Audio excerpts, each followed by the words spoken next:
सर्वतः पाणिपादं तत् सर्वतोक्षिशिरोमुखं सर्वतः श्रुतिमल्लोके సర్వమావృత్య తిష్టతి.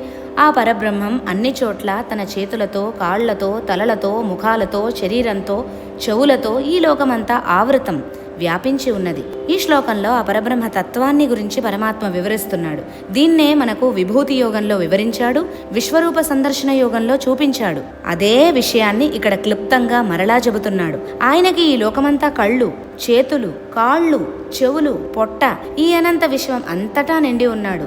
మనం చేసే పనులు ఎవరూ చూడడం లేదు అని అనుకుంటే అది పొరపాటండోయ్. ఆ పరమాత్మ అందరినీ సదా గమనిస్తూ ఉంటాడు. మనం పుణ్యకార్యం చేసినా, పాపకార్యం చేసినా అది ఆ పరమాత్మ కంట పడుతూనే ఉంటుంది.